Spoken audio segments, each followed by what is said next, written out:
Module 4, mindset rigidity and the nervous system protective guarding that it creates.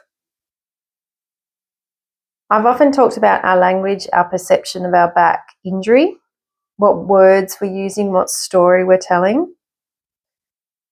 If our belief about our situation is that it's fixed, is that it will deteriorate, is that it can't possibly ever get any worse, is that certain movements, situations, stressors will make it worse, then we are ramping up the threat signals in the brain attached to that sensation. So, when we're talking about sensations coming in, the brain would rather be uncertain than to know something is a problem. At least in uncertainty, it can go either way. It can be cautious, but it's not fixing into pain.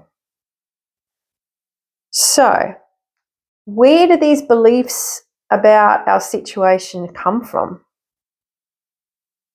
Why do we believe the things that we believe about discs, for example? Why do most of us believe that a disc is more of a problem than a muscle strain? Why do we believe that a core activation is going to fix everything? Why do we believe that we even need to get strong to get better? Where do all these beliefs come from? Are they actually your experience, or are they something that's been fed to you by a health professional, by a friend, by a colleague? Did they have surgery that failed and therefore now you think that's going to be your experience? Did you have parents who had pain growing up who fed you a whole heap of messaging and beliefs about the pain that you now have taken on as your own? Beliefs matter because they directly influence how we label that sensation. Like I said before, when the signal comes in, there's a few guys or gals up in the brain, the filters that it goes through. Our belief center is one of them. So whatever we choose to believe about this sensation will either create fear, danger, and therefore label that sensation as pain. So I guess they're an avenue to explore. This is the exercise I'd like you to play with. This belief stuff, by the way, is not imagination, it's biology. It's been studied. Biology of belief affects Bruce Lipton, I think the guy's name is, how we believe affects cellular expression. It's pretty phenomenal. So it staggers me that we don't challenge our beliefs, particularly when they're not serving us, particularly when we've identified a belief that's distressing us. Because distress is a marker of increased threat in our nervous system. And I'm not saying you need to switch them out for more positive ones. I'm just saying we need to perhaps tweak them to maybe find some more neutral beliefs, to choose a belief that doesn't charge you so much. So let's play with that. The problem is not having beliefs, it's not being able to update them, is to fixing them.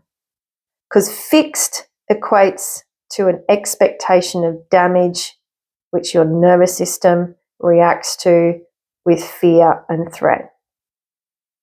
An example of some of those might be, my disc is damaged. If I bend, I'll make it worse. My back is unstable. By the way, I'm convinced your tissues are hearing every time you say something that comes out of your mouth. I always feel what the back feels when you say things. I picture it like a 3-year-old toddler listening to what's being said about it by the person in charge. And when it hears things like that out loud, I'm convinced the tissues in that part of you react and believe whatever you're saying. And you can imagine if that's an immature 3-year-old hearing those things, they would be extremely frightened, extremely worried, and all of the emotional dysregulation associated with that would be amplified. Things will never change is locking in a fixed outcome, which your nervous system would rather have it be open-ended than fixed to a bad ending. And let's face it, does anyone really know what their outcome will be next week, in a month, in a year? Nobody can tell you that. I've seen amazing transformations. I've seen things that should have healed in a week take 7 years, and I've seen things that probably would have been quite justified in taking 7 months heal in 7 days. It's all dependent on how we shape and perceive the experience and what we believe about it. So we're just in this module starting to explore our beliefs. Let's do this exercise if you don't mind. Remember here, we're not trying to replace our beliefs. We're simply trying to find a way to think about our pain that signals reduced threat to the nervous system. I want you to write down, if you can, 3 strong beliefs about your back pain. Just 3 things that you find yourself repeating frequently in conversation with your partner, in conversation with your colleagues, to your therapist. Just write down 3 things that you actually believe to be true about your back pain. Then for each belief, I want you to sit with it. Say it out loud and sit with it. Does the belief increase your fear or reduce it? And if you're able to sit with your eyes closed in your physical body and start to go inward and start to notice the internal reactions to that belief, just ask your body, does that belief make it feel safer or make it feel more threatened? It'll either ramp up the threat or move it towards safety. Each belief, I'd like you to do that.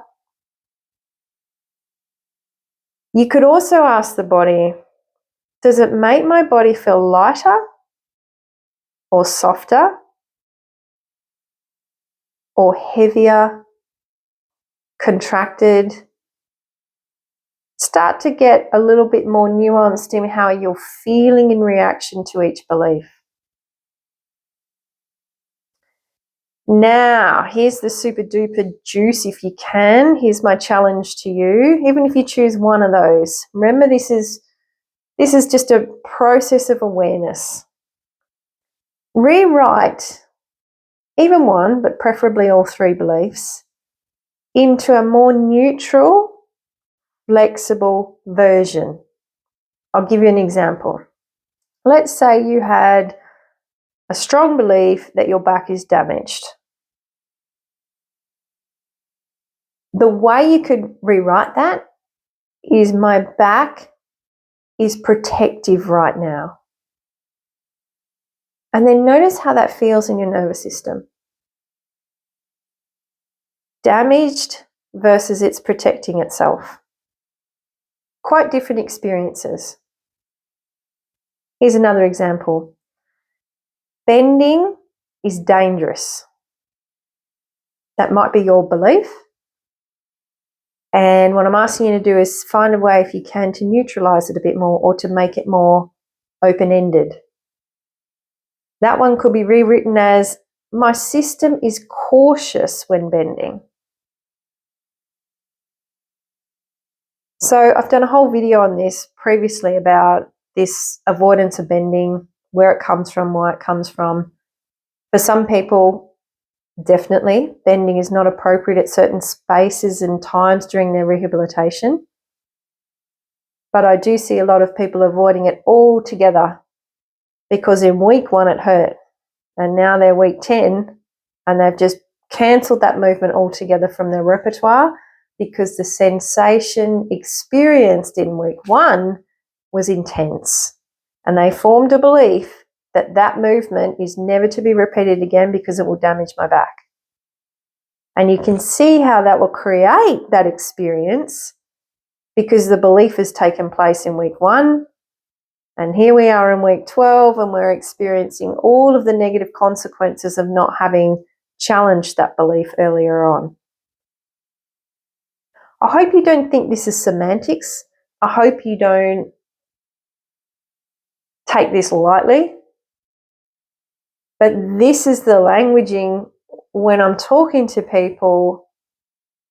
I can get a real strong sense of where their handbrakes are. And this is what we're trying to work out. What are your handbrakes? What are your blind spots? And it simply could be some beliefs that we could challenge, neutralize, explore, blah, blah, blah. I'm pretty sure you get the picture. Like I've talked about, when you have a belief that signals danger, it creates an expectation. And the body, when it expects danger, what would you do? You would grip, you would shut down, you would tense, you would do all the things that our bodies do when they have an expectation of danger. And those patterns become very hardwired and they can be very challenging to interrupt. It's possible. But if we don't understand what our bodies are doing, it's very hard to start to play that game of reintegration.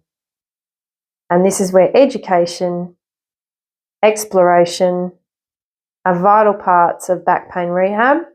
And I would say dissolving a fixed belief will have far more instant impact on your pain than doing Pilates for 6 weeks and strengthening something that isn't weak.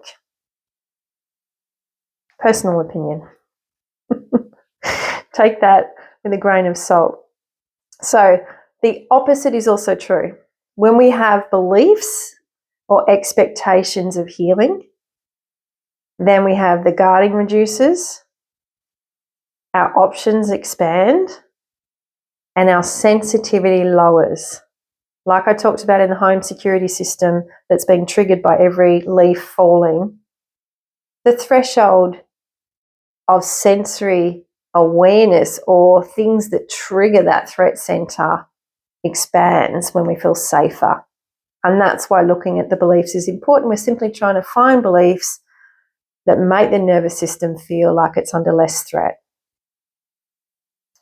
Right, so they're subtle, but they're meaningful changes. And the key takeaways I want you to think about is that your system is doing what it was designed to do, which is to protect you. We just want to make sure that protection is appropriate and that it doesn't become hijacked by beliefs that have come from somewhere outside of you. If I have to sum it up, that's what I'd say. So, in the next module, we're going to try and work out which of these blind spots apply to you. We're not going to try and solve any of them. That's for my 6-week course. The idea here is that we just help you see them, shine a light on them, make you aware of them, and then we can always talk about solutions down track. Stay tuned.